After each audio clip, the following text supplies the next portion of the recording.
So, either there's someone like me who doesn't have a lot of money because, I'm 15, or you just, don't want to spend ridiculous amounts of money for amazing smart home tech. So, if you're looking for some good smart home tech, but you're still not going to break the bank, it's budget friendly, you've come to the right place. So to start this off, I've got, of course, the Google Home Mini. You're going to need something to control your smart home. Like, this is the very first smart home product I had. I probably had this for a couple months before I even thought about getting other smart home stuff. So the Google Home Mini, I got this for $25, brand new on eBay. They sell for $50 on the Google store, or you can get them, I think they sometimes do promotional sales for $30, you can get them.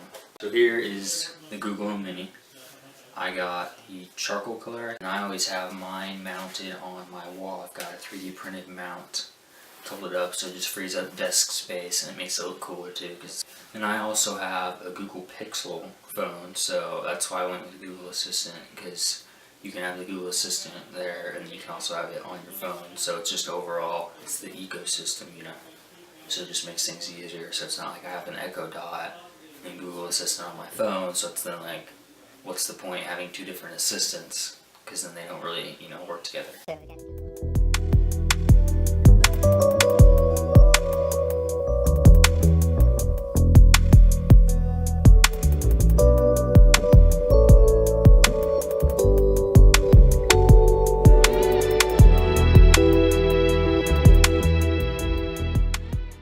Next up, for smart home tech, we've got smart light bulb. You're going to want to be able to control your lights. That's kind of thing people go for.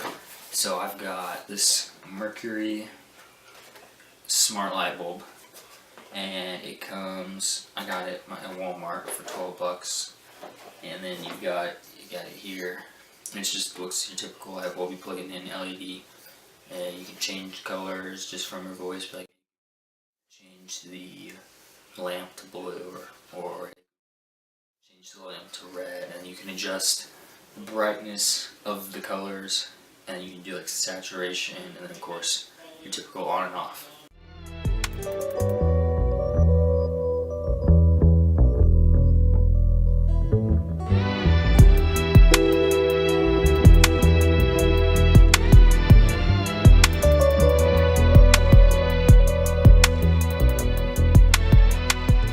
Now for my smart bulb, I just have it plugged into a lamp, floor lamp.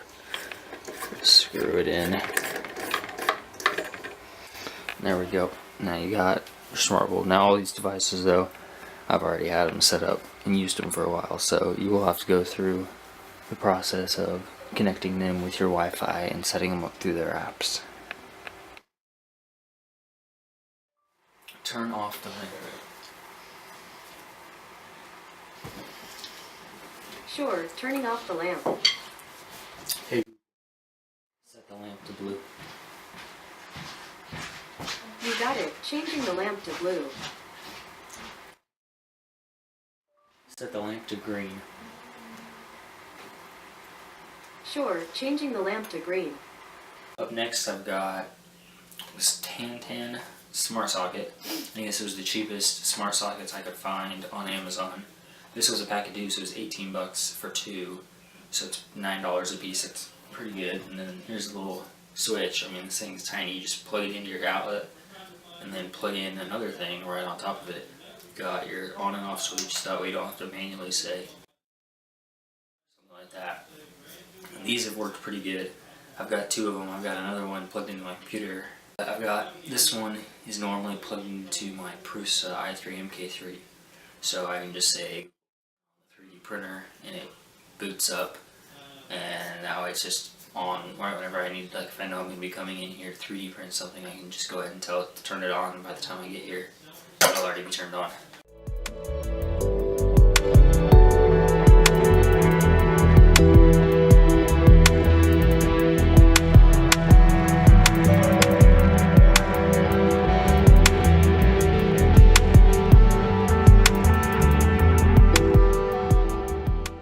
So here I've got my Prusa plugged into the Tan smart plug, we can go ahead and say, turn on the 3D printer. You got it. Turning on the 3D printer. There we go. You can see it boots up. And we can say, turn off the 3D printer. Okay, turning the 3D printer off.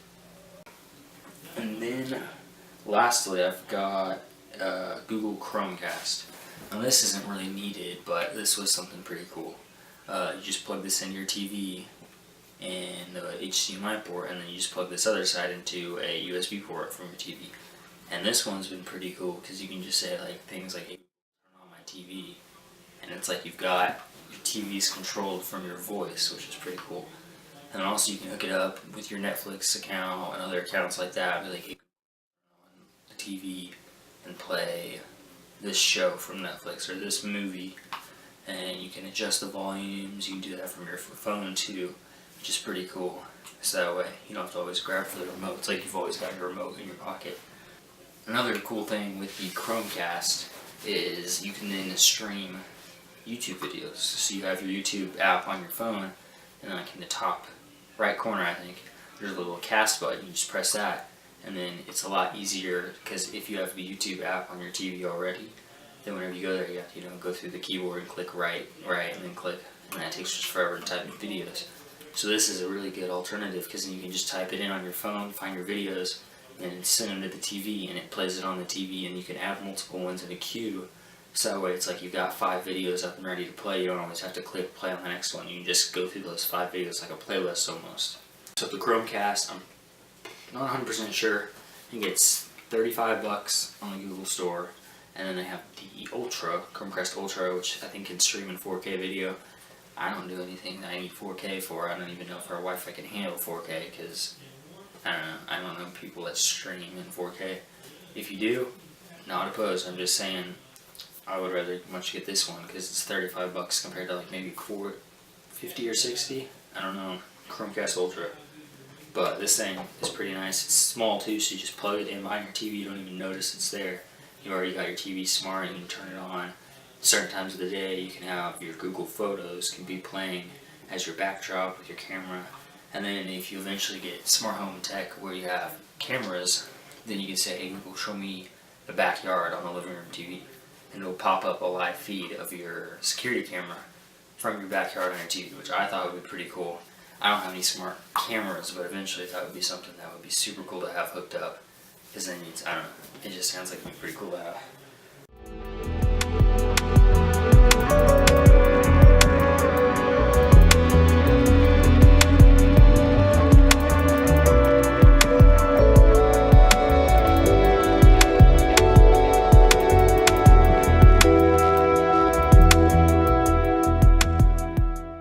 Overall, this setup, I mean, it's pretty budget friendly. They're like some of the cheapest devices for what they do, and they still, for me, they've worked great. It's pretty cool to have smart home tech because I have it wake me up in the morning. The Google Assistant comes on, says good morning, tells me the weather. My light kicks on, my mirror turns on, and then it goes ahead and just tells you what you've got for your day. It's just cool because it's like everything turns on magically. It's not like you have to wake up with your normal blaring alarm. Just the light kicking on is just kind of a nice way to wake up. Things I've got hooked up are, say like, okay, I'm leaving. Turn your lights off, stop playing your music, and it will turn off every other device. So that way you don't have to go around and like turn off your computer, turn off your printer, turn off your lights. It's just say Google. Shuts everything down. Another cool smart home tech I have is a Sonoff switch. Those things are only $5, and it's pretty much the same thing as the Tantan smart plug, but the Sonoff switch is, you don't plug it into your outlet. You cut the wires on an existing appliance. You put the smart switch in the wire, so it's like you plug those wires, you screw them in, then it connects to Wi-Fi, so it's kind of become part of the device, making the device itself smart. So that just turns stuff on and off, and I've got that hooked up with my magic mirror. So that way whenever I wake up, it kicks it on, and then it goes and I say, and it turns off the mirror. So that's just another pretty cool one, $5. So here we've got another kind of smart home tech. I'm just kind of showing this off, but it's my smart mirror. but I've got it controlled down here by a Sonoff switch. So from that you just click this, or you can use that as a Google switch. That's the $5 switch I was talking about. Those things are pretty cool because it's just in the power cord here, which runs up to the mirror. So that way in the morning it'll turn on at a certain time and boot everything up.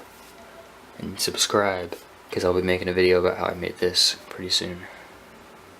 So the smart home devices I've showed you so far are just, your average starter kit. They're budget friendly. They're the ones I have. And it's a good place to start if you're interested in having a smart home. I would suggest just start out with Google Home Mini. At first, that's what I did. I had a Google Home Mini for a couple months, and I started to really like it, asking it questions. It would say reminders, just make a little chime and tell you stuff. And then eventually, I got, I think, the smart plugs, which I hooked up to my lamp, and then I had another smart plug, I think, on my CNC plant growing machine. So that was just kind of cool because you just tell it to turn stuff off. And then I was like, this would be kind of cool, smart home. I did some research, watched a lot of YouTube videos, and realized the potential, all the cool stuff out there you can do with it. Like a lot of other people, they start using Raspberry Pis or the ESP8266, and you can delve into some really cool projects that you can make smart home stuff. So that's right now I'm using a Node MCU, which has the ESP8266 on it, and I've been messing around with that in the Blink app, and then I've watched a couple videos where you can hook that up then with IFTT, and then you can use that with your Google Assistant, so you can control, like, I've got an A-relay module board, and then the Node MCU,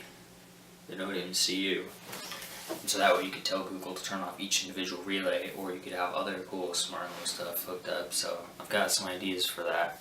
Might have to subscribe and see if anything else comes out.